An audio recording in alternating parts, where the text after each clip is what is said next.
5 जुगाड़ू बहू की ठंड की तैयारी। अरे दीदी, सर्दियां आने वाली हैं।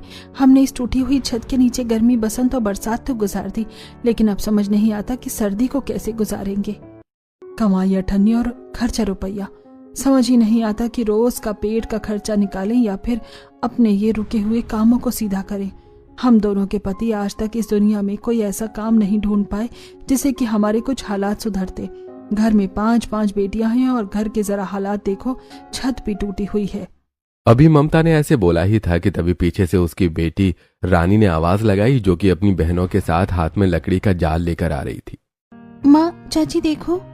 हे भगवान, कहाँ थी तुम पांचों, और कहाँ से आ रही हो? ये सब क्या हुआ? अरे माँ, ये हमारी टूटी हुई छत का जुगाड़ है। टूटी हुई छत का जुगाड़? क्या करके ला रही हो तुम पांचों? ताई बताते हैं। ये हमने बनाया है लकड़ी का जाल।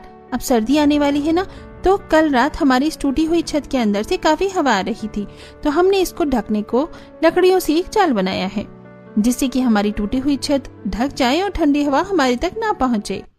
अच्छा, तो ये छत को सही करने को है, लेकिन हवा तो जाल के अंदर से भी पार होगी ना बच्चियों। ये हमारी रक्षा कैसे करेगी?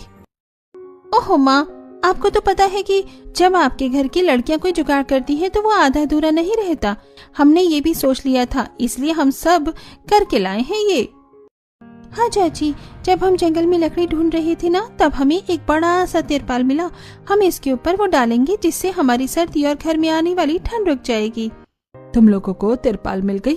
कहाँ है तिरपाल? ममता को जैसे लड़कियों ने तिरपाल दिखाया तो वो जगह जगह से फटा हुआ था। ये तिरपाल तो फटा हुआ है, इससे कैसे हमारी सर्दी रुकेगी? उसका भी जुगाड़ है माँ। हाथ की सुई और धागा किस लिए है? हमारी सर्दी के साथ ही अब ये 2 ही चीज बनेंगी। चलो बहनों, शुरू हो जाओ। रानी के बोलने पर सभी बहनों ने अपने घर में तिरपाल को बिछा लिया और वो पांचों उसे हर उस जगह पर से सिलने लगी जहां जहां से वो फटा हुआ था। उनकी माओ को कुछ समझ तो नहीं आ रहा था, लेकिन उन्होंने उन्हें ये सब करने का मौका दिया। हेमा और ममता दोनों देवरानी जेठानी थी, जो कि गरीबी में अपने पतियों और बेटियों के साथ वक्त गुजार रही थी। उन दोनों के ही पास बस बेटियां थीं। ममता की 3 बेटियां थीं और हेमा की 2।